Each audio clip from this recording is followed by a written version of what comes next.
Hello students, welcome to our YouTube channel only commerce. Student, हमारा chapter चल रहा था रेशियो एनालिसिस और दो पार्ट उसके हो चुके हैं जिसमें हम लिक्विडिटी रेशियो और एक्टिविटी रेशियोज को डिटेल में डिस्कस कर चुके हैं। इस तीसरे पार्ट में हम डिस्कस करेंगे प्रॉफिटेबिलिटी रेशियो। और प्रॉफिटेबिलिटी रेशियो में ये 8 प्रकार के रेशियोज हम डिस्कस करने वाले हैं। तो सबसे पहले है हमारा ग्रॉस प्रॉफिट रेशियो। फॉर्मूला बिल्कुल इजी सा है और बचपन से आप पढ़ते आए हो। Gross profit divided by net sales into 100। तो परसेंटेज में हमारा आंसर आ जाएगा और वैसे भी आपको ऑप्शन से पता चल ही जाएगा कि कौन से रेशियो का आंसर परसेंटेज में आता है। ग्रॉस प्रॉफिट कैसे कैलकुलेट होता है? सेल्स में से कॉस्ट ऑफ गुड सोल्ड हम माइनस कर देते हैं तो वो हमारा ग्रॉस प्रॉफिट आ जाता है। इस रेशियो से हमें क्या पता चलता है? सबसे पहली बात आप मुझे ये बता दीजिए कि ग्रॉस प्रॉफिट और नेट प्रॉफिट में क्या डिफरेंस होता है। अब ये मत कहना कि ग्रॉस प्रॉफिट में से इनडायरेक्ट एक्सपेंसेस लेस करते हैं तो वो नेट प्रॉफिट होता है। मैं आपसे कॉन्सेप्चुअली जानना चाहता हूँ कि ग्रॉस प्रॉफिट क्या होता है और नेट प्रॉफिट क्या होता है। ग्रॉस प्रॉफिट का मतलब होता है जो हमारी मेन एक्टिविटीज है उससे हमारा कितना प्रॉफिट हो रहा है।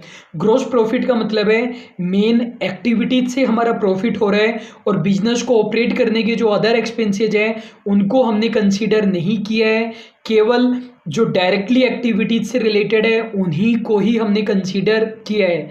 यदि अपन एजुकेशन प्रोवाइड करते हैं तो स्टूडेंट से फीस आना ये हमारी ग्रॉस रेवेन्यू है और एजुकेशन प्रोवाइड कराने के लिए जो खर्चा लग रहा है वो हमारे डायरेक्ट एक्सपेंसेज है। इसी तरीके से कंपनी गुड्स बेचती है तो गुड्स बेचने से जो सेल्स आ रही है, हमारी सेल्स हो रही है, वो हमारी डायरेक्ट रिवेन्यू हो जाएगी और गुड्स को परचेज करने का जो खर्चा है वो हमारे डायरेक्ट एक्सपेंसेज हो जाएंगे। मतलब ग्रॉस प्रॉफिट केवल ये बताता है कि गुड्स को खरीदने बेचने से हमें कितना प्रॉफिट हो रहा है। सेकंड हमारा नेट प्रॉफिट है। Net profit divided by net sales into 100। Net profit इन चीज़ों को भी कंसीडर कर लेता है कि बिजनेस को ऑपरेट करने के लिए जो अदर एक्सपेंसेज है उनकी उसके बाद हमारा प्रॉफिट कितना बचा। तो जब हम ग्रॉस प्रॉफिट में से माइनस कर देते हैं हमारे एडमिनिस्ट्रेशन एक्सपेंसेज भी और सेलिंग एंड डिस्ट्रीब्यूशन एक्सपेंसेज भी, इसके साथ में यदि हम लेस कर देते हैं हमारे नॉन ऑपरेटिंग एक्सपेंसेज भी, तो हमारा नेट प्रॉफिट आ जाता है। और आफ्टर टैक्स हमें लेना है तो टैक्स भी हम इसमें से माइनस कर देंगे। न्यूमेरिकल बताने की ज़रूरत नहीं है, बिल्कुल आसान से थे। ये हमारा अच्छा रेशियो है, इसको आप लोग ध्यान से देखेंगे। ऑपरेटिंग रेशियो या ऑपरेटिंग कॉस्ट रेशियो, केवल ऑपरेटिंग रेशियो लिखा है तो भी हमें ऑपरेटिंग कॉस्ट रेशियो ही कैलकुलेट करना है, न कि ऑपरेटिंग प्रॉफिट रेशियो। तो सबसे पहली बात तो ऑपरेटिंग कॉस्ट किसे कहते हैं? देखो, इसके लिए आपको ये जानना पड़ेगा कि नॉन ऑपरेटिंग एक्सपेंसेज क्या होते हैं। कहने का मतलब नॉन ऑपरेटिंग एक्सपेंसेज को छोड़कर सभी एक्सपेंसेज ऑपरेटिंग कॉस्ट में आते हैं। तो नॉन ऑपरेटिंग में क्या आएगा? जो भी इंटरेस्ट एक्सपेंसेज है या फिर टैक्स का एक्सपेंसेज है या फिर इसके अलावा डिविडेंड वगैरह है, वो सभी नॉन ऑपरेटिंग होते हैं। मेनली आप दो चीज़ याद रखना, इंटरेस्ट एंड टैक्स, ये नॉन ऑपरेटिंग होते हैं। इसके अलावा जो भी बचा वो हमारा ऑपरेटिंग एक्सपेंसेज होता है। मतलब ऑपरेटिंग कॉस्ट में हम कॉस्ट ऑफ गुड सोल्ड भी ले लेंगे। इसके अलावा जो प्रॉफिट एंड लॉस अकाउंट में इनडायरेक्ट एक्सपेंसेज आते हैं हमारे एडमिनिस्ट्रेशन एक्सपेंसेज या सेलिंग एंड डिस्ट्रीब्यूशन एक्सपेंसेज, वो भी हमें ले लेना है। केवल इंटरेस्ट एंड टैक्स एक्सपेंसेज नहीं लेने हैं। यहाँ पर मैंने लिखा भी है ऑपरेटिंग कॉस्ट में COGS लेना है और अदर ऑपरेटिंग एक्सपेंसेज लेने हैं। अदर ऑपरेटिंग एक्सपेंसेज मीन्स जो एडमिनिस्ट्रेशन एक्सपेंसेज है वो और जो सेलिंग एंड डिस्ट्रीब्यूशन एक्सपेंसेज है वो। तो हमारा फॉर्मूला हो जाएगा operating cost divided by net sales into 100। अब तो ऑपरेटिंग प्रॉफिट निकालना बिल्कुल आसान है। यदि आप 100 में से ऑपरेटिंग रेशियो माइनस कर देंगे, मतलब ऑपरेटिंग रेशियो क्या बता रहा था? ऑपरेटिंग कॉस्ट बता रहा था। यदि ऑपरेटिंग कॉस्ट 80% हमारी आ रही है तो 20% हमारा प्रॉफिट बच जाएगा। या फिर आप लोग डायरेक्टली कैलकुलेट कर सकते हैं operating profit divided by net sales into 100। अगली बात है रिटर्न ऑन इन्वेस्टमेंट। देखो अभी जो हमने 4 रेशियो पढ़े, operating profit ratio, operating ratio, net profit ratio और ग्रॉस प्रॉफिट रेशियो, ये बिल्कुल आसान रेशियो थे जिन्हें आप बचपन से पढ़ते आ रहे हैं। इसमें से ऑपरेटिंग रेशियो पर आपको विशेष ध्यान देना है। लेकिन जो रेशियो मैं अब बताने जा रहा हूँ आपको, रेशियो नंबर 5, 6, 7, 8, इनको आप लोगों को ध्यान से देखना है, ये इंपॉर्टेंट है। सबसे पहले है हमारा रिटर्न ऑन इन्वेस्टमेंट, इसी का ही दूसरा नाम होता है return on capital employed. Capital employed का मीनिंग मैंने आपको बताया हुआ है। कैपिटल एम्प्लॉयड का मतलब होता है हमारे लॉन्ग टर्म सोर्सेज, और लॉन्ग टर्म सोर्सेज में क्या क्या आता है, इक्विटी शेयर कैपिटल आती है, प्रेफरेंस शेयर कैपिटल आती है, सभी प्रकार के रिजर्व एंड सरप्लस आ जाते हैं, डिबेंचर आ जाएगा, अदर किसी प्रकार का लॉन्ग टर्म लोन हो वो भी आ जाएगा, और इसमें से हम फिक्टिशियस असेट को लेस कर देते हैं। और असेट साइड से आप कैलकुलेट करना चाहो तो सभी प्रकार की assets except the fictitious assets, और इसमें से हम माइनस कर देते हैं करंट लाइबिलिटी, तो हमारी कैपिटल एम्प्लॉयड आ जाती है। यदि आपको पता है कि कैपिटल एम्प्लॉयड का मतलब लॉन्ग टर्म सोर्सेज होते हैं तो आप इजीली कैलकुलेट कर सकते हैं।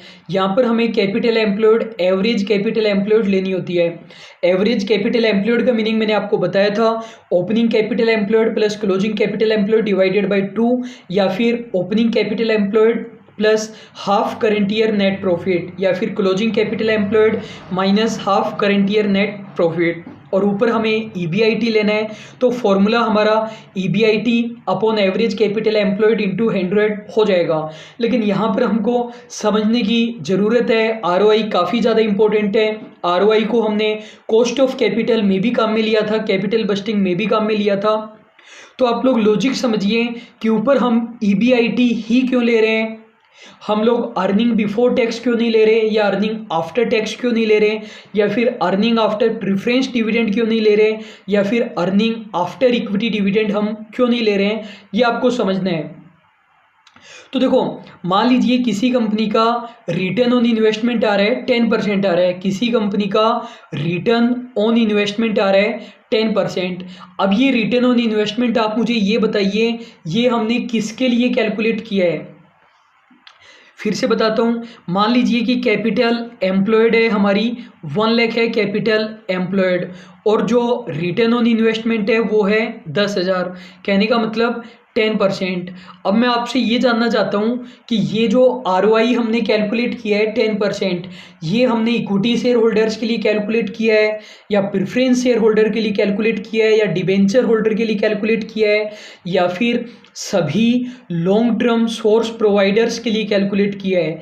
तो हमारा आंसर है ये जो ROI हमने 10% कैलकुलेट किया है, ये हमने उन सभी लोगों के लिए कैलकुलेट किया है जिन्होंने भी हमें लॉन्ग टर्म सोर्स प्रोवाइड किए हैं। कहने का मतलब ROI को न केवल हमने इक्विटी शेयर होल्डर के लिए बल्कि प्रेफरेंस शेयर होल्डर के लिए भी कैलकुलेट किया है, और debenture and other long term loan providers के लिए भी कैलकुलेट किया है।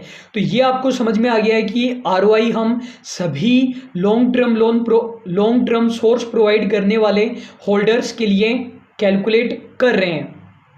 अब यदि आप अर्निंग बिफोर टैक्स लेंगे, मतलब इंटरेस्ट यदि आप लोग माइनस कर देंगे, तो फिर तो ये डिबेंचर होल्डर के लिए कैलकुलेट हुआ ही नहीं। हमें बेस तो सेम ही लेना पड़ेगा ना, ऊपर और नीचे। नीचे तो आप कैपिटल एम्प्लॉयड ले रहे हैं, यदि आप ऊपर इंटरेस्ट को माइनस करना चाहते हैं तो फिर आप कैपिटल एम्प्लॉयड में से डिबेंचर को लेस कर दीजिए, या फिर आप ऊपर टैक्स को भी माइनस करना चाहते हैं, प्रेफरेंस डिविडेंड को भी माइनस करना चाहते हैं, तो फिर नीचे भी हमें प्रेफरेंस शेयर कैपिटल को लेस करना पड़ेगा। जब हमने नीचे debenture, equity share capital, preference share capital तीनों ही लिए हैं, तो तीनों के लिए हम कैलकुलेट कर रहे हैं, और तीनों के लिए कैलकुलेट तो तभी होगा जब हम बिफोर इंटरेस्ट कैलकुलेट करेंगे। तो आई होप आपको मेरी बात समझ में आ गई होगी। अगला है हमारा रिटर्न ऑन इक्विटी। सबसे पहली बात आप इक्विटी का मीनिंग समझ लीजिए। इक्विटी का मीनिंग जनरली स्टूडेंट को पता नहीं होता है। इक्विटी का ही दूसरा नाम होता है नेटवर्थ। इक्विटी का ही तीसरा नाम होता है शेयर होल्डर्स फंड। इक्विटी का ही चौथा नाम होता है ओनर्स फंड, और इक्विटी का ही पांचवा नाम होता है प्रोप्राइटर्स फंड। तो ये सभी नाम किसके होते हैं? इक्विटी के होते हैं। चाहे आप उसे इक्विटी कहो, नेटवर्थ कहो, शेयर होल्डर्स फंड कहो, चाहे ओनर्स फंड कहो, चाहे प्रोप्राइटर्स फंड कहो, सभी का मतलब एक ही होता है। तो आई होप आपको इक्विटी का ये पांचों नेम आपको याद रह जाएंगे। इक्विटी के अंदर आता क्या क्या है? देखो, इक्विटी शेयर कैपिटल भी आती है, प्रेफरेंस शेयर कैपिटल भी आती है, रिजर्व एंड सरप्लस भी आता है, और इसमें से हम फिक्टिशियस असेट्स को लेस कर देते हैं। कहने का मतलब, यदि मैं कैपिटल एम्प्लॉयड में से डिबेंचर और लॉन्ग टर्म लोन को माइनस कर देता हूं तो इक्विटी हमें मिल जाता है। जो स्टूडेंट पहली बार पढ़ रहे हैं उन्हें आश्चर्य हो रहा होगा कि जब इसका नाम इक्विटी है तो हम प्रेफरेंस शेयर कैपिटल क्यों ले रहे हैं। लेकिन आपको ध्यान रखना है, इक्विटी में equity share capital, preference share capital, reserve and surplus तीनों आएंगे और फिक्टिशियस एसेट को हमें लेस कर देना है। कैपिटल एम्प्लॉयड हमें बताती थी टोटल लॉन्ग टर्म सोर्सेज, और कैपिटल एम्प्लॉयड में से यदि हम आउटसाइडर लॉन्ग टर्म फंड्स को लेस कर देते हैं तो वो हमारी इक्विटी आ जाती है। यदि असेट साइड से हम कैलकुलेट करना चाहते हैं तो कैसे कैलकुलेट करेंगे? सभी प्रकार की असेट ले लेंगे एक्सेप्ट द फिक्टिशियस असेट। अब देखो, लॉजिक क्या होता है हमारा, ये जो टोटल असेट है हमें निकालना है इक्विटी से हमने कितने रुपए की असेट खरीदी है। तो करंट लाइबिलिटी भी लेस कर दो और जो अदर लॉन्ग टर्म लोन है वो भी माइनस कर दो। कहने का मतलब, सभी असेट में से हम आउटसाइडर लाइबिलिटी लेस कर देते हैं तो इक्विटी हमें मिल जाता है। अब आप मुझे एक बात बता दीजिए कि ये जो रिटर्न ऑन इक्विटी हम निकाल रहे हैं, नीचे वाली चीज देखिए, नीचे हमने क्या लिया है? इक्विटी लिया है। इक्विटी लिया है तो हमने किसको इंक्लूड नहीं किया है? डिबेंचर होल्डर को इंक्लूड नहीं किया है। तो ये रेशियो हम किसके लिए निकाल रहे हैं? इक्विटी शेयर होल्डर और प्रेफरेंस शेयर होल्डर के लिए ये वाला रेशियो हम कैलकुलेट कर रहे हैं। तो यहाँ पर हम ऊपर क्या लेंगे? प्रॉफिट आफ्टर टैक्स लेंगे, क्योंकि टैक्स को पे करने के बाद में जो बचेगा वही तो प्रेफरेंस शेयर होल्डर और इक्विटी शेयर होल्डर के लिए बचता है। तो आई होप आपको समझ में आ गया होगा कि पिछले वाले फॉर्मूला में हम ईबीआईटी क्यों ले रहे थे और इस वाले फॉर्मूला में हमने इंटरेस्ट और टैक्स को माइनस क्यों कर दिया। यदि आप डिनोमिनेटर को देखेंगे तो आपको इजीली समझ में आ जाएगा।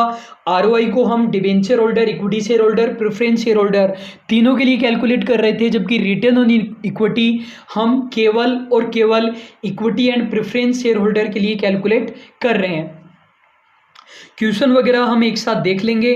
अब स्टूडेंट, ये एक वेरी इंपॉर्टेंट कॉन्सेप्ट है, ड्यू पॉइंट एनालिसिस। सबसे पहली बात तो ये ड्यू पॉइंट है, पॉइंट नहीं है। कुछ बुक्स में पॉइंट लिखा होता है, ये पॉइंट नहीं है, ये ड्यू पॉइंट है। ये एक टफ कॉन्सेप्ट है, जनरली स्टूडेंट को समझ में नहीं आता है, तो आप लोग बिल्कुल ध्यान से इस कॉन्सेप्ट को समझेंगे। सबसे पहली बात तो ये ड्यू पॉइंट है क्या चीज़? ये एक कंपनी का नाम है ड्यू पॉइंट। ये कंपनी करती क्या है? ये कंपनी फाइनेंशियल कंसल्टेंसी में डील करती है। फाइनेंशियल कंसल्टेंसी का मतलब है ये लोगों को एडवाइस देती है फाइनेंशियल इन्वेस्टमेंट के रिगार्डिंग। काफ़ी बड़ी और काफ़ी फेमस कंपनी है। बहुत सारी डूबती हुई कंपनियों को इस ड्यू पॉइंट कंपनी ने चरम पर पहुंचाया। इवन धीरू भाई अंबानी ने भी ड्यू पॉइंट कंपनी से एडवाइसेज ली। आपको पता है धीरू भाई अंबानी ज़्यादा पढ़े लिखे नहीं थे, लेकिन उनका सीधा सा फंडा था कि अपन पढ़े लिखे नहीं है तो क्या हुआ, दुनिया में बहुत सारे पढ़े लिखे लोग हैं, उनकी हेल्प लो, उनसे एडवाइस लो, उनको आप सम्मान दो, पैसा दो और उनकी सर्विसेज लो। तो धीरू भाई अंबानी ने भी ड्यू पॉइंट कंपनी से एडवाइसेज ली थी और काफ़ी ज़्यादा उनको बेनिफिट हुआ। तो ड्यू पॉइंट एनालिसिस किस बारे में है? देखो, अभी हमने रिटर्न ऑन इक्विटी पढ़ा, तो ये रिटर्न ऑन इक्विटी के एनालिसिस के बारे में ही है। आगे मैंने डिटेल में बिल्कुल अच्छे से लिखा हुआ है ड्यू पॉइंट एनालिसिस के बारे में, लेकिन पहले मैं आपको समझा देता हूँ। तो आपको क्या समझ में आया? ड्यू पॉइंट एक कंपनी का नाम है, ये फाइनेंशियल कंसल्टेंसी में डील करती है, और जो अभी हमने ROI पढ़ा, रिटर्न ऑन इक्विटी, उसी के ही डेप्थ एनालिसिस के बारे में ड्यू पॉइंट एनालिसिस हमें बताता है। आप मुझे ये बताइए, रिटर्न ऑन इक्विटी का फॉर्मूला क्या होता है? अभी हमने जस्ट पढ़ा, तो वहाँ पर हमने पढ़ा profit after tax divided by profit after tax divided by equity, equity कहो चाहे नेटवर्थ कहो एक ही बात होती है, ये हमारा रिटर्न ऑन इक्विटी का फॉर्मूला होता है। तो इन्होंने इसी चीज़ को दूसरे तरीके से बताया। इन्होंने क्या बताया, इन्होंने बोला तीन चीज़ें होती है। तीन चीज़ें क्या क्या होती है, एक तो होता है प्रॉफिट मार्जिन। इन्होंने बोला कि तीन चीज़ें होती है, एक तो होता है प्रॉफिट मार्जिन, एक होता है असेट टर्नओवर और तीसरा होता है फाइनेंशियल लिवरेज। लेकिन यहाँ पर मैं फाइनेंशियल लिवरेज नहीं कहकर इक्विटी मल्टीप्लायर लिख रहा हूँ। इसको आप इक्विटी मल्टीप्लायर भी कह सकते हैं और आप चाहो तो इसको लिवरेज भी कह सकते हैं, दोनों एक ही बात है। तो ड्यू पॉइंट एनालिसिस ने क्या बोला कि तीन चीज़ें हैं, इन तीन चीज़ों को यदि आप मल्टीप्लाई करोगे तो भी हमारा रिटर्न ऑन इक्विटी आ जाएगा। प्रॉफिट मार्जिन, असेट टर्नओवर और इक्विटी मल्टीप्लायर, जिसे लिवरेज भी कहा जाता है। प्रॉफिट मार्जिन का मतलब है नेट प्रॉफिट रेशियो। तो नेट प्रॉफिट रेशियो का फॉर्मूला क्या होता है, net profit divided by sales into 100। एक बार 100 मैं नहीं लिख रहा हूँ। असेट टर्नओवर रेशियो का फॉर्मूला क्या होता है, sales divided by total assets. और इक्विटी मल्टीप्लायर का यहाँ पर मतलब है total asset divided by equity, equity का मतलब नेटवर्थ। इसी को ही लिवरेज भी कहा जाता है। सबसे पहली बात तो आप ये देख लीजिए कि इससे हमारा रिटर्न ऑन इक्विटी आएगा भी या नहीं भी आएगा। सेल्स से सेल्स कट जाएगा हमारा, टोटल असेट से टोटल असेट कट जाएगा और बचेगा क्या, net profit divided by equity. और यही तो हमारा फॉर्मूला होता है कि net profit divided by equity. Net profit का मतलब नेट प्रॉफिट आफ्टर टैक्स। जो मैंने आपको नेट प्रॉफिट रेशियो बताया था वहां पर हमने पीएटी ही तो काम में लिया था। तो कहने का मतलब इन तीनों को मल्टीप्लाई करने से भी हमारा रिटर्न ऑन इक्विटी आ जाएगा। तो आप बोलोगे चलो बढ़िया बात है, हमें तो समझ में आ गया ड्यू पॉइंट एनालिसिस पूरी तरीके से। देखो ये नहीं है कि हमने इसको इससे काट दिया और हमने ये पता लगा लिया कि इससे रिटर्न ऑन इक्विटी आ जाएगा। इन्होंने किसी न किसी पर्पज से ये तीन फॉर्मूला पुट किए होंगे। तो अब हम समझने जा रहे हैं कि इन्होंने ये तीन फॉर्मूला क्यों पुट किए। तो एक बार मैं इसको डिलीट कर देता हूं और फिर से ये फॉर्मूला पुट करके हम देखते हैं। तो मैंने आपको बताया कि जो ड्यू पॉइंट एनालिसिस है वो क्या कहते हैं कि यदि हम तीन चीज़ों को मल्टीप्लाई करेंगे तो भी हमारा रिटर्न ऑन इक्विटी आ जाएगा। और किन किन चीज़ों को इन्होंने मल्टीप्लाई किया, पहले हमारा प्रॉफिट मार्जिन होता है, कहने का मतलब नेट प्रॉफिट रेशियो, तो प्रॉफिट डिवाइडेड बाय सेल्स। दूसरी बात है असेट टर्नओवर, कहने का मतलब sales divided by total asset. और तीसरी बात इक्विटी मल्टीप्लायर, कहने का मतलब total asset divided by equity, ये होता है। अब देखो इसका मतलब क्या होता है, देखो total asset divided by equity का मतलब क्या हुआ। आप मुझे एक बात बताइए, मान लीजिए कि टोटल असेट है हमारे पास 100 रुपीज़ की टोटल असेट है और इक्विटी है हमारे पास 60 रुपए की। इक्विटी का मतलब आप लोग समझते ही हैं, equity share capital, preference share capital, reserve and surplus minus fictitious asset. मैं बोल रहा हूँ टोटल असेट 100 रुपये है और इक्विटी है 60। तो इसका मतलब क्या है, बाकी के 40 रुपये की असेट हमने डेप्ट से खरीदी होगी, ये इसका सीधा सा मतलब है।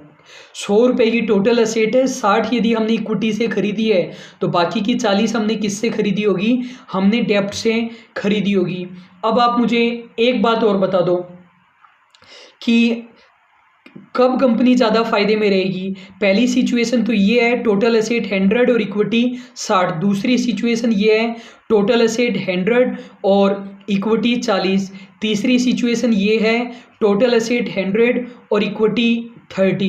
कहने का मतलब पहली कंपनी में 70 का डेप्ट है, दूसरी कंपनी में 60 का डेप्ट है और तीसरी कंपनी में 40 का डेप्ट है। आप लोग ये मान लीजिए तीनों ही कंपनियों में इक्वल प्रॉफिट हो रहा है। जो हमारा प्रॉफिट आफ्टर टैक्स है वो तीनों ही कंपनियों में बराबर हो रहा है, ये मान लीजिए। अब ये बताओ तीनों में से कौन सी कंपनी बढ़िया पोजीशन में है। तो देखो जो कंपनी नंबर 1 है वो सबसे बढ़िया पोजीशन में है। सबसे बढ़िया पोजीशन में क्यों है, क्योंकि ओनर्स का पैसा थोड़ा सा ही लगा हुआ है और फिर भी उतना फ़ायदा ये ले रहे हैं जितना कि तीसरी कंपनी ले रही है। तीसरी कंपनी ने खुद के 60 रुपए लगाए तो भी उनको उतना ही फ़ायदा हो रहा है, और पहली कंपनी ने खुद के केवल 30 रुपए ही लगाए तो भी इनको इतना फ़ायदा हो रहा है। कहने का मतलब इन्होंने सिर्फ 30 रुपए से 100 रुपए की असेट क्रिएट कर ली। इन्होंने 40 रुपए लगाकर 100 रुपए की असेट क्रिएट की, और इन्होंने 60 रुपए लगाकर 100 रुपए की असेट क्रिएट की। तो सबसे बढ़िया काम किसने किया? कंपनी नंबर 1 ने किया ना, कि 30 रुपए से ही इन्होंने 100 रुपए की असेट क्रिएट कर ली। तो जो हमारा मल्टीप्लायर है वो किस में ज़्यादा आएगा? पहली कंपनी में, दूसरी कंपनी में, या तीसरी कंपनी में? पहली कंपनी में ज़्यादा आएगा ना, और ये मल्टीप्लायर जितना ज़्यादा होगा उतना बढ़िया रहेगा। तो ये हमारा पहला पॉइंट है, total asset divided by equity. तो ये ज़्यादा से ज़्यादा आए तो बढ़िया रहे कि नहीं रहे? बिल्कुल बढ़िया रहे। 30 रुपये हमारे पास थे, और इस 30 रुपये से हमने 100 रुपये की एसेट क्रिएट कर ली। अब ये 100 रुपये की टोटल एसेट है। अब दूसरे फॉर्मूले से हम ये देखते हैं, इन एसेट से हमने सेल्स कितनी क्रिएट कर ली? सेल्स क्रिएट कर ली हमने 400। तो बहुत बढ़िया काम किया, लेकिन सेल्स क्रिएट करने से काम चल जाएगा क्या? ये जो 400 रुपये की सेल्स क्रिएट की, इससे हमने 150 रुपये का प्रॉफिट कमाया। मतलब इस तरीके से काम होता है। पहले हमने खुद का पैसा लगाया 30 रुपये, इस 30 रुपये से हमने टोटल एसेट कितनी जनरेट कर ली? 100 रुपये की टोटल एसेट जनरेट कर ली। और एसेट का बढ़िया मैनेजमेंट करोगे तभी तो सेल्स बढ़ेगी। हमने एक्टिविटी रेशियो में पढ़ा है। तो 400 रुपये की सेल्स जनरेट की, लेकिन सिर्फ सेल्स जनरेट करने से काम चल जाएगा क्या? बिल्कुल भी नहीं चलेगा। हमें कॉस्ट ऑफ गुड्स सोल्ड को भी कंट्रोल करना पड़ेगा, अदर इनडायरेक्ट एक्सपेंसेस को भी कंट्रोल करना पड़ेगा। तो हमें प्रॉफिट हो गया 150 रुपये का। आप बोलोगे कि सर बिल्कुल बढ़िया से शानदार तरीके से समझ में आ गया, लेकिन ये हम कर ही क्यों रहे हैं? आप बस ये और बता दो। तो देखो, हम इसलिए कैलकुलेट कर रहे हैं, मान लीजिए कि रिटर्न ऑन इक्विटी किसी पर्टिकुलर कंपनी का 12% आ रहा है। कोई भी कंपनी, मान लीजिए आईटीसी हम मान लेते हैं, आईटीसी कंपनी का रिटर्न ऑन इक्विटी आ रहा है 12%, लेकिन शेयर होल्डर खुश नहीं है। शेयर होल्डर बोलते हैं कि 12% से कम नहीं चलेगा, 12% तो कम है। शेयर होल्डर को 12% अच्छा नहीं लग रहा है, 12% उनको कम लग रहा है। तो कंपनी इस ड्यू पॉइंट एनालिसिस की सहायता से ये पता कर सकती है कि हमारी रिटर्न ऑन इक्विटी किस वजह से कम है। हमारा इक्विटी मल्टीप्लायर कम है, इस वजह से कम है क्या? या सेट टर्नओवर हमारा कम है, इस वजह से कम है क्या? या प्रॉफिट मार्जिन हमारा कम है, इस वजह से कम है क्या? तीनों में से जो कम होगा उस पर कंपनी ध्यान देगी। तो आई होप आपको ड्यू पॉइंट एनालिसिस बिल्कुल अच्छे से समझ में आ गया होगा। एक बार लास्ट बार मैं फिर से बता देता हूँ, ड्यू पॉइंट है क्या? एक कंपनी का नाम है जो फाइनेंशियल कंसल्टेंसी सर्विसेज देती है। आरओई का फॉर्मूला होता है हमारा profit after tax divided by equity, और आरओई के एनालिसिस के लिए ही ड्यू पॉइंट एनालिसिस बनाया गया। इन्होंने बोला इन तीनों चीज़ों को मल्टीप्लाई कर दोगे तो भी रिटर्न ऑन इक्विटी आ जाएगा। तो सबसे पहले प्रॉफिट मार्जिन होता है, कहने का मतलब नेट प्रॉफिट रेशियो होता है। तो पीएटी अपॉन सेल्स होता है। असेट टर्नओवर रेशियो आपको पता है, sales divided by total asset. और इक्विटी मल्टीप्लायर का मतलब है total asset divided by equity. इसको फाइनेंशियल लीवरेज भी कहा जाता है। यहाँ पर मैंने आपको एक बात बताई, एक कंपनी जिसके पास टोटल एसेट 100 है, इक्विटी 60 है, दूसरी कंपनी टोटल एसेट 100, इक्विटी 40, तीसरी कंपनी टोटल एसेट 100 और इक्विटी 30। पहली कंपनी में 70 का डेप्ट है, दूसरी कंपनी में 60 का है, तीसरी कंपनी में 40 का है। कंपनी नंबर 1 सबसे बढ़िया है क्योंकि इन्होंने केवल खुद के 30 ही रुपये लगाए और 100 रुपीज़ जनरेट कर लिए। तो ये हमें यही बताता है। सबसे पहले तीसरा रेशियो आप देखोगे, टीए अपॉन इक्विटी क्या बताता है? इक्विटी मल्टीप्लायर बताता है, जितना ज़्यादा होगा उतना बढ़िया होगा। जितना ज़्यादा है वो ये शो करता है कि आप अपने थोड़े से पैसों से ज़्यादा एसेट जनरेट कर सकते हो। फिर हमारा दूसरा रेशियो है, ये भी जितना ज़्यादा हो उतना बढ़िया है। ज़्यादा होने का मतलब ये शो करता है कि आप थोड़ी सी टोटल एसेट से बहुत सारी सेल्स जनरेट कर सकते हो।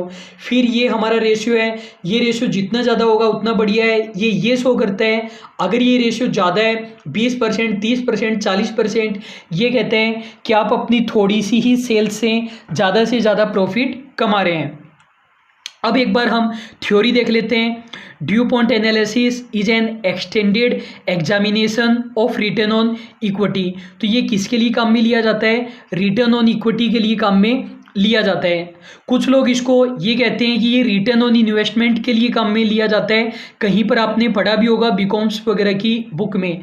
तो आप ये कह तो सकते हो कि due point analysis return on investment के लिए काम में लिया जाता है, लेकिन वहाँ पर वो आरओआई का मतलब आरओई ही मानकर चलते हैं। मतलब वो आरओआई का formula EBIT upon capital employed नहीं लगाएंगे, वो आरओआई का फॉर्मूला पीएटी अपॉन इक्विटी ही लगाएंगे। कुल मिलाकर निष्कर्ष यही निकलता है कि ड्यू पॉन्ट एनालिसिस आरओई के लिए निकाला जाता है।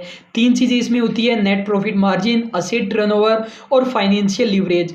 ये कब बनाया गया था? ड्यू पॉन्ट कंपनी के द्वारा 1920 में बनाया गया था। ये आरओई को ब्रेक्स डाउन कर देता है, टुकड़ों में तोड़ देता है, जिससे कि एक कंपनी रिटर्न ऑन इक्विटी को बढ़ा सके। तीन चीज़ें कैसे कैसे? प्रॉफिट मार्जिन मतलब net income divided by sales, और asset turnover sales divided by total asset, और financial leverage total asset divided by total equity. तो कंपनी अपनी आरओई बढ़ा सकती है। कैसे बढ़ा सकती है? यदि आपका नेट प्रॉफिट मार्जिन कम है तो इस पर ध्यान दे सकती है, यदि असेट टर्नओवर रेशियो कम है तो इस पर ध्यान दे सकती है, और यदि इक्विटी मल्टीप्लायर कम है तो कंपनी इस पर ध्यान दे सकती है। ड्यू पॉन्ट एनालिसिस एक ब्रॉडर व्यू प्रोवाइड करता है कंपनी की आरओई के बारे में। ये कंपनी की स्ट्रेंथ बताता है। स्ट्रेंथ कैसे बताता है? ये बताता है कि इन तीनों में से कौन सी चीज़ मजबूत है, कौन सी चीज़ बढ़िया है, जिसके कारण आप बढ़िया आरओई कमा रहे हो। और यदि शेयर होल्डर कंपनी की करेंट आरओई से डिससेटिस्फाई होते हैं तो कंपनी असेस कर सकती है कि ये लो नेट प्रॉफिट मार्जिन के कारण है, या लो असेट टर्नओवर रेशियो के कारण है, या फिर पुअर लिवरेज के कारण है। और जहाँ पर भी कंपनी को वीक एरिया नज़र आएगा कंपनी उसको करेक्ट कर सकती है। तो आई होप आपको ड्यू पॉन्ट एनालिसिस बहुत अच्छे से समझ में आया होगा। हमने दो चीज़ें पढ़ी, एक हमने पढ़ा रिटर्न ऑन इन्वेस्टमेंट, एक हमने पढ़ा रिटर्न ऑन इक्विटी। अब हम पढ़ रहे हैं return on equity share holders fund. देखो, इक्विटी शेयर होल्डर्स फंड अलग बात है और इक्विटी अलग बात है। सबसे ज़्यादा ब्रॉड तो क्या होता है? कैपिटल एम्प्लॉयड होती है।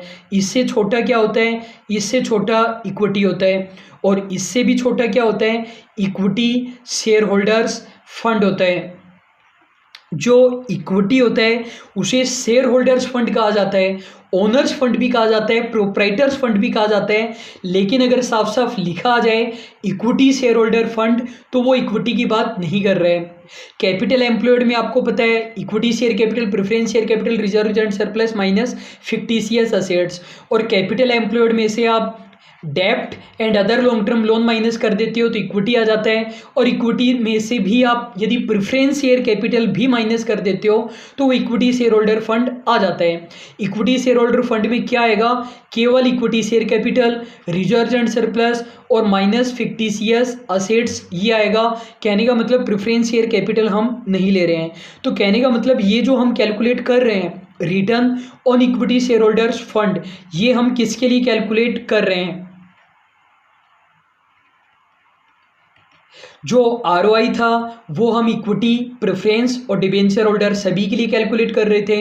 आरओई ही हम equity and preference share holder के लिए कैलकुलेट कर रहे थे, और return on equity share holder fund हम केवल इक्विटी शेयर होल्डर के लिए कैलकुलेट कर रहे हैं। तो नीचे तो क्या आएगा? इक्विटी शेयर होल्डर फंड आ जाएंगे।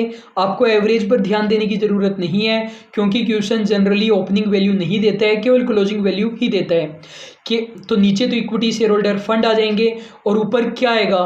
केवल वही प्रॉफिट आएगा ना जो इक्विटी वालों के लिए बचा है, क्योंकि हम केवल इक्विटी वालों के लिए ही इसे कैलकुलेट कर रहे हैं। तो इक्विटी वालों के लिए कौन सा प्रॉफिट बचता है? सबसे पहले आपको पता है ईबीआईटी होता है। ईबीआईटी में से हम माइनस कर देते हैं इंटरेस्ट, उसके बाद में हम माइनस कर देते हैं टैक्स, उसके बाद में हम माइनस कर देते हैं प्रेफरेंस डिविडेंड। तो जो बचता है वो इक्विटी वालों के लिए बचता है। तो earning available to equity share holder कैसे आएगा? Profit after preference dividend. Last हमारा फॉर्मूला है प्रॉफिटेबिलिटी रेशियो में रिटर्न ऑन टोटल असेट। और फॉर्मूला क्या हो जाएगा, profit after tax divided by total asset into 100।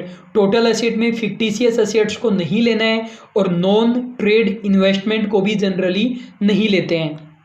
अब हम क्वेश्चंस देखते हैं, तब आपको और ज़्यादा अच्छे से समझ में आ जाएगा। Which of the following is not a profitability ratio, इनमें से कौन कौन से प्रॉफिटेबिलिटी रेशियो नहीं है। रिटर्न ऑन कैपिटल एम्प्लॉयड है या नहीं है, बिल्कुल है। ऑपरेटिंग रेशियो भी बिल्कुल है। वैसे तो ऑपरेटिंग रेशियो कॉस्ट को मेजर कर रहा है, operating cost divided by sales, लेकिन है तो ये भी पार्ट प्रॉफिटेबिलिटी रेशियो का ही। फिक्स्ड एसेट टर्नओवर रेशियो नहीं है। और ईपीएस को वैसे तो हम मार्केट रेशियो के अंदर पढ़ते हैं, अभी जो हमने प्रॉफिटेबिलिटी रेशियो पढ़े उसमें हमने ईपीएस को नहीं पढ़ा, क्योंकि ईपीएस को हम मार्केट एनालिसिस में पढ़ेंगे। फिर भी ईपीएस, अर्निंग पर शेयर, ये भी एक तरीके से प्रॉफिटेबिलिटी रेशियो में ले सकते हैं, तो सी हमारा करेक्ट आंसर हो जाएगा। नेक्स्ट हमारा क्वेश्चन है, क्वेश्चन बोलता है कि ग्रोस प्रॉफिट रेशियो हमें कैलकुलेट करना है। ग्रोस प्रॉफिट रेशियो कैसे कैलकुलेट होगा, GP divided by sales into 100 से कैलकुलेट होगा। और जीपी हमारा कैसे आएगा, सेल्स माइनस सीओजीएस से आएगा।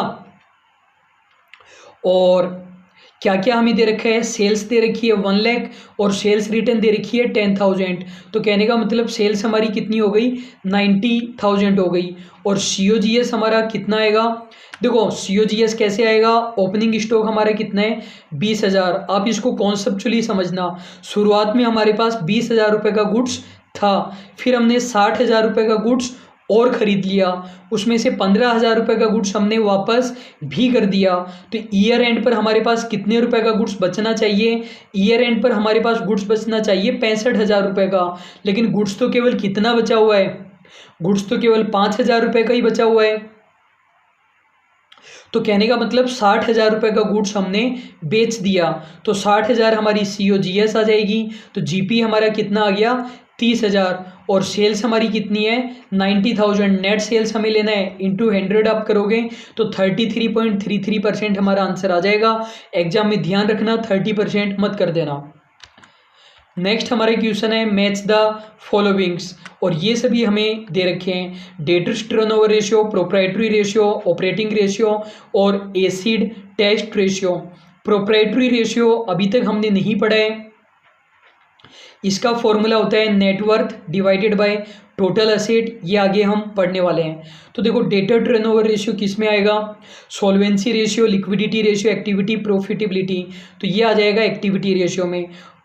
फिर देखते हैं हम ऑपरेटिंग रेशियो हमारे किस में आएगा, प्रॉफिटेबिलिटी रेशियो में। एसिड टेस्ट रेशियो हमारे किस में आएगा, लिक्विडिटी रेशियो में। और प्रोप्राइटरी रेशियो हमारा आ जाएगा सॉल्वेंसी रेशियो में, जो कि आगे हम पार्ट नंबर 4 में पढ़ने वाले हैं। 3142 हमारा करेक्ट आंसर हो जाएगा। नेक्स्ट हमारा क्वेश्चन है, ROI is calculated using which of the following formula. ROI कौन से फॉर्मूले से कैलकुलेट होता है, आपको पता है आरओआई हम कैलकुलेट कर रहे हैं सभी लोगों के लिए, तो EBIT divided by capital employed. Sale से तो कुछ लेना देना ही नहीं है, सीओजीएस से भी कुछ लेना देना नहीं है। Profit before interest and tax divided by capital employed, बिल्कुल सही है, लेकिन डी वाला ऑप्शन भी हमें पढ़ लेना चाहिए। यदि डी वाले ऑप्शन में देता EBIT divided by average capital employed तो हम डी को करेक्ट कर लेते हैं, लेकिन डी वाले में तो वर्किंग कैपिटल की बात कर रहा है, तो सी हमारा करेक्ट आंसर हो जाएगा। नेक्स्ट हमारे क्वेश्चन है, JK limited has earn 8% return on total asset of ₹50 lakh. इन्होंने 8% प्रॉफिट कमाया है, टोटल एसेट है 50 लाख। तो देखो कहने का मतलब रिटर्न ऑन टोटल एसेट हमें कितना दे रखा है 8%। कहने का मतलब यदि टोटल एसेट 100 रुपये है तो हमारा प्रॉफिट कितना है 8 रुपये, और यदि टोटल एसेट 1 रुपये हो तो हमारा प्रॉफिट कितना होगा 8 डिवाइडेड बाय 100, और यदि टोटल एसेट 50 लाख रुपए हो तो हमारा टोटल प्रॉफिट कितना होगा 8 divided by 100 into 50 lakh. Answer आ जाएगा हमारा 4 लाख। तो 4 लाख रुपए का हमारा क्या हो गया, ये हमारा नेट प्रॉफिट आ गया। नेट प्रॉफिट ही क्यों आया, क्योंकि रिटर्न ऑन टोटल एसेट के फॉर्मूले में हम नेट प्रॉफिट आफ्टर टैक्स को ही काम में लेते थे। अगली बात क्वेश्चन बोल रहा है कि नेट प्रॉफिट रेशियो कितना है 5%। नेट प्रॉफिट रेशियो का फॉर्मूला होता है net profit divided by sales into 100। तो कहने का मतलब यदि नेट प्रॉफिट हमारा 5 है तो सेल्स कितनी है 100। नेट प्रॉफिट अगर 1 रुपये हो तो सेल्स हमारी कितनी होगी 100 डिवाइडेड बाय 5। और यदि नेट प्रॉफिट हमारा 4 लाख रुपए हो तो हमारी सेल्स कितनी हो जाएगी 100 डिवाइडेड बाय 5 इंटू 4 लाख, ये हो जाएगी हमारी 80 लाख रुपए। और क्वेश्चन क्या जानना चाहता था हमसे, सेल्स ही जानना चाहता था, तो सी हमारा करेक्ट आंसर हो जाएगा। नेक्स्ट हमारा क्वेश्चन है DuPont analysis refers to EPS. कुछ मतलब नहीं है ईपीएस से, रिटर्न ऑन असेट से भी नहीं है, टोटल असेट टर्नओवर से भी नहीं है, तो नन ऑफ द अबव हमारा करेक्ट आंसर हो जाएगा। नेक्स्ट हमारे क्वेश्चन है the average spread between COGS and sales revenue is indicated by. तो कहने का मतलब यही है कि सेल्स और सीओजीएस में डिफरेंस किस चीज़ का होता है, operating expenses ratio, GP ratio, net profit ratio, return on equity. Correct answer हो जाएगा हमारा जीपी रेशियो। अब स्टूडेंट ये जो क्वेश्चन नंबर 47, 48, 49 और 50 है, ये चारों क्वेश्चन काफ़ी ज़्यादा डिफ़िकल्ट है, तो वीडियो को स्टॉप करके आपको ये क्वेश्चन जरूर करने हैं। तो देखो क्वेश्चन क्या कहता है, a company's year four gross profit margin remain unchanged from year 3। Question बोल रहे हैं कि तीसरे साल में जितना ग्रॉस प्रॉफिट परसेंटेज था चौथे साल में भी जीपी रेशियो उतना ही है। ये एब्सोल्यूट फिगर की बात नहीं कर रहा है, ये नहीं बोल रहे हैं कि पिछले साल 50,000 रुपये का जीपी हुआ था तो इस साल भी 50,000 का जीपी है, ये नहीं कह रहा है। ये बोल रहे हैं यदि पिछले साल जीपी रेशियो हमारा 15% था तो इस साल भी जीपी रेशियो हमारा 15% ही है। However the companies year for net profit margin increase from year 3। Question बोल रहे हैं जीपी रेशियो तो उतना का उतना ही है, लेकिन नेट प्रॉफिट रेशियो हमारा बढ़ गया है चौथी साल में। मतलब जीपी रेशियो तो उतना ही है लेकिन नेट प्रॉफिट रेशियो हमारा बढ़ गया है। तो ये बोल रहा है इसमें से कौन सा रीज़न हो सकता है। पहला रीज़न ये बोल रहे हैं कि जो सेल्स है वो डिक्रीज हो गई, सेल्स डिक्रीज हो गई और operating sales decrease at a faster rate than operating expenses. ये बोल रहे हैं sales decrease at a faster rate than operating expenses. Operating expenses तो थोड़े से ही कम हुए हैं, सेल्स बहुत ज़्यादा कम हो गई, तो नेट प्रॉफिट बढ़ेगा या कम होगा। इसमें तो नेट प्रॉफिट हमारा कम होएगा, जबकि हमारी क्वेश्चन में तो नेट प्रॉफिट बढ़ रहा है। अगली बात बोल रहे हैं corporate income tax rate decrease. ये बिल्कुल सही बात है, यदि टैक्स रेट कम हो जाएगी तो नेट प्रॉफिट हमारा बढ़ जाएगा। तीसरे में बोल रहे हैं प्रेफरेंस डिविडेंड बढ़ गया, इससे तो कोई फर्क ही नहीं पड़ता क्योंकि नेट प्रॉफिट आफ्टर टैक्स लेना है प्रेफरेंस डिविडेंड से पहले का। अगली बात बोल रहे हैं कि जो सीओजीएस है वो कम हो गई। अगर सीओजीएस कम हो गई तो आपका जीपी भी बढ़ेगा और नेट प्रॉफिट भी बढ़ेगा। क्वेश्चन बोल रहा था जीपी नहीं बढ़ा, केवल नेट प्रॉफिट बढ़ा है, तो डी वाला भी नहीं हो सकता, बी हमारा करेक्ट आंसर हो जाएगा। नेक्स्ट हमारा क्वेश्चन है, देखो ये इन्फॉर्मेशन हमें दी गई है, क्या बोल रहे हैं जो जीपी है ना वो इस साल हमारा बढ़ गया है, जो ऑपरेटिंग प्रॉफिट मार्जिन है वो हमारा कम हो गया है और जो इन्वेंट्री टर्नओवर रेशियो है वो भी हमारा कम हो गया है। अब ये बोल रहे हैं कि इससे क्या निष्कर्ष निकलता है, based on the above the analysis could infer that the decrease in operating income may due to। ये जो ऑपरेटिंग इनकम हमारी कम हुई है 12 से 10% रह गई, इसका क्या रीज़न है। ये बोल रहे हैं कि जो lower revenue per unit sold, कहने का मतलब सेलिंग प्राइस पर यूनिट हमारी कम हुई है। अगर सेलिंग प्राइस पर यूनिट कम होती तो हमारा जीपी भी कम हो जाता, ये रीज़न नहीं हो सकता। अगली बात ये बोल रहे हैं एक्यूमुलेशन ऑफ अनयूज्ड इन्वेंट्री। ये बोल रहे हैं जो अनयूज्ड इन्वेंट्री है ना वो बढ़ गया, ये नहीं हो सकता क्योंकि इन्वेंट्री टर्नओवर रेशियो हमारा कम हुआ है। कम होने का मतलब जो एवरेज स्टॉक है वो हमारा कम हुआ है, तो ये भी हमारा आंसर नहीं हो सकता। हायर इंटरेस्ट एक्सपेंसेज, यदि इंटरेस्ट के एक्सपेंसेज हमारे ज़्यादा आएंगे तो उससे ऑपरेटिंग प्रॉफिट पर कोई भी फर्क नहीं पड़ेगा। ऑपरेटिंग प्रॉफिट में आपको पता है इंटरेस्ट और टैक्स को कंसीडर हम नहीं करते हैं, तो ये भी हमारा गलत है। अगली बात बोल रहे हैं एडवर्टीजमेंट एक्सपेंसेस बढ़ गए, तो ये बिल्कुल सही बात है, इसकी वजह से हमारा ऑपरेटिंग प्रॉफिट कम हो जाएगा। डी बिल्कुल करेक्ट आंसर है। नेक्स्ट हमारा क्वेश्चन है vulture company GP ratio has decrease substantially over the past 3 years. मतलब ये बोल रहे हैं 3 साल हो गए, तीनों सालों से हमारा जो जीपी है ना वो कम होता जा रहा है, जीपी रेशियो। इसका क्या रीज़न हो सकता है? क्वेश्चन हमसे ये जानना चाहता है कि जीपी हर साल कम होता जा रहा है, इसका क्या रीज़न है। पहले में ये बोल रहे हैं cost of merchandise inventory has decreased while sales price have remain the same. कहने का मतलब है ये बोल रहा है कि जो COGS है ना वो कम हो गई और सेल्स उतनी की उतनी ही है, तो जीपी बढ़ेगा या कम होगा? इससे तो जीपी बढ़ेगा, जबकि क्वेश्चन में कम हो रहा है, तो ये तो हमारा रॉन्ग हो जाएगा।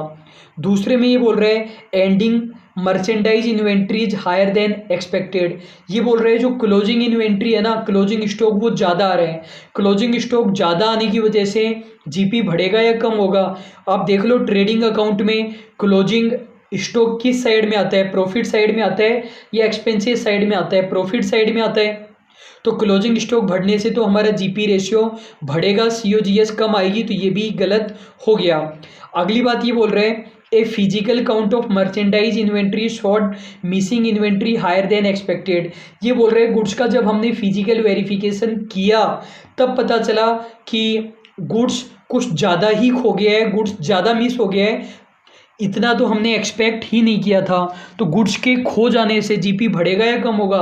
जीपी हमारा कम हो जाएगा, तो सी हमारा बिल्कुल करेक्ट आंसर हो जाएगा। लेकिन फिर भी हम डी वाला ऑप्शन एक बार देख लेते हैं। सी वाला हमारा करेक्ट आंसर है। डी में बोल रहे हैं COGS has remained study while total expenses have increased. तो ये बोल रहे हैं COGS तो उतनी की उतनी ही है, टोटल एक्सपेंसेस बढ़ गए, तो इसकी वजह से नेट प्रॉफिट कम होगा हमारा, न कि जीपी। डी वाले पॉइंट की वजह से जीपी कम नहीं हो सकता, तो सी हमारा करेक्ट आंसर हो जाएगा। नेक्स्ट हमारा क्वेश्चन है इस वीडियो का last question, A company is currently reviewing the most recent physical year result of operation and noted an increase in return on asset ratio. Return on asset ratio का formula आपको पता ही है, formula होता है हमारा profit after tax divided by total asset into 100। तो question ये बोल रहा है ये जो हमारा रिटर्न ऑन टोटल असेट है ना ये बढ़ गया है when compared to prior year which of the following could have caused the increase। Question क्या बोल रहे हैं कि जो रिटर्न ऑन टोटल असेट है ना वो बढ़ गया है, और ये बढ़ेगा कब? जब न्यूमरेटर ऊपर वाली चीज़ बढ़ेगी तब तो हमारा रेशियो बढ़ेगा, और यदि नीचे वाली चीज़ बढ़ेगी डिनोमिनेटर बढ़ेगा तो ये रेशियो हमारा कम हो जाएगा। या तो ऊपर वाली चीज़ बढ़े या नीचे वाली चीज़ कम हो, या दोनों चीज़ें होनी चाहिए। पहले में बोल रहे हैं सेल्स हमारी कम हो गई, sales decrease by the same dollar amount that expenses increased. ये बोल रहे हैं एक्सपेंसेस तो बढ़ गए और सेल्स कम हो गई, तो इसकी वजह से तो प्रॉफिट कम आएगा हमारा, जबकि क्वेश्चन में हमारा प्रॉफिट बढ़ रहा है, तो ए तो आंसर नहीं आ सकता। बी में बोल रहे हैं sales increased by the same dollar amount as expenses and total asset. ये बोल रहा है सेल बढ़ गई लेकिन एक्सपेंसेज भी बढ़ गए और टोटल असेट भी बढ़ गई, तब तो हमारा प्रॉफिट नहीं बढ़ सकता ना, क्योंकि सेल्स के साथ साथ एक्सपेंसेज भी बढ़ गए, तो बी भी हमारा आंसर नहीं आ सकता। सी में बोल रहे हैं sales remain the same and expenses and total asset decreased. ये बोल रहा है सेल्स तो उतनी की उतनी है लेकिन एक्सपेंसेस कम हो गए। सेल्स उतनी की उतनी हो, एक्सपेंसेस कम हो जाए तो प्रॉफिट बढ़ेगा कि नहीं बढ़ेगा? बिल्कुल बढ़ेगा, तो इससे हमारा PAT बढ़ा। दूसरी बात ये बोल रहे हैं टोटल असेट कम हो गई, मतलब नीचे वाली चीज़ कम हो गई और ऊपर वाली चीज़ बढ़ गई, तो रिटर्न ऑन टोटल असेट बढ़ेगा कि नहीं बढ़ेगा? बिल्कुल बढ़ेगा। और डी वाले में बोल रहे हैं sales remain the same and ending inventory decreased, इससे तो कोई भी फर्क नहीं पड़ेगा, तो सी हमारा करेक्ट आंसर हो जाएगा। तो स्टूडेंट आई होप आपको प्रॉफिटेबिलिटी रेशियो बिल्कुल अच्छे से समझ में आ चुके हैं। एक बार हम शॉर्ट में इनको रिवाइज कर लेते हैं प्रॉफिटेबिलिटी रेशियो को। जीपी रेशियो में आपको सोचना नहीं है कि न्यूमेरिकल क्वेश्चन नहीं बताया, वैसे हमने ऑप्शनल क्वेश्चन में देख लिया था, GP divided by net sales into 100। Net profit में हमें कौन सा प्रॉफिट लेना है, profit after tax divided by net sales into 100। Operating cost ratio को ही ऑपरेटिंग रेशियो भी कहा जाता है। तो operating cost divided by sales into 100। Operating cost में क्या आएगा, सीओजीएस भी हमें लेना है, एडमिनिस्ट्रेशन एक्सपेंसेज भी लेने हैं, सेलिंग एंड डिस्ट्रीब्यूशन एक्सपेंसेज भी लेने हैं। तो इससे तो बढ़िया है आप ये याद कर लो कि क्या नहीं लेना, इंटरेस्ट और टैक्स नहीं लेना है। यहाँ पर सिर्फ ओपी का मतलब है ऑपरेटिंग प्रॉफिट कैसे आएगा, 100 divided by operating cost ratio, या डायरेक्टली आप कर सकते हो operating profit divided by net sales. Return on investment कैसे आएगा, return divided by capital employed. और रिटर्न कौन सा लोगे, नीचे आपने कैपिटल एम्प्लॉयड लिया है, equity share capital, preference share capital, reserve and surplus and long term loan.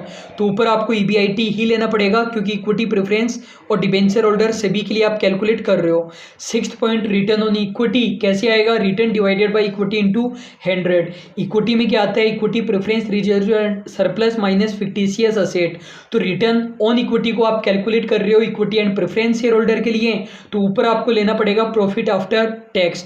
और ये जो हमारा 7th है, return on equity share holder, तो इसके अंदर return available for equity share holder divided by equity share holder fund. Equity share holder fund में क्या क्या आता है, equity share capital plus reserve and surplus minus fictitious asset. तो ऊपर आप प्रॉफिट कौन सा वाला लोगे, जो इक्विटी वालों के लिए अवेलेबल है। इक्विटी वालों के लिए कौन सा प्रॉफिट बचता है, प्रेफरेंस डिविडेंड को पे करने के बाद में। और रिटर्न ऑन टोटल असेट हमारा कैसे आएगा, profit after tax divided by total asset. Total asset में हमें नॉन ट्रेड इन्वेस्टमेंट और फिक्टिशियस असेट को नहीं लेना है। नॉन ट्रेड इन्वेस्टमेंट के लिए डिफरेंस ऑफ ओपिनियन है डिफरेंट ऑथर की, लेकिन फिक्टिशियस असेट तो कभी भी नहीं लेना है। एक हमने ड्यू पॉइंट एनालिसिस को पढ़ा था, जो ड्यू पॉइंट एनालिसिस था हमारा,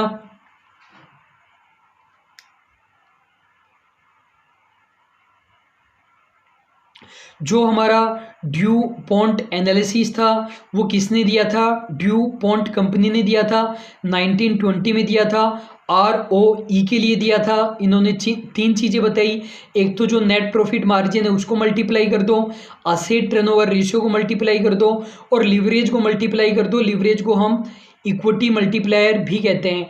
नेट प्रॉफिट रेशियो का फॉर्मूला आपको पता ही है, असेट टर्नओवर का भी पता है, और इक्विटी मार्जिन का मतलब है total asset divided by equity.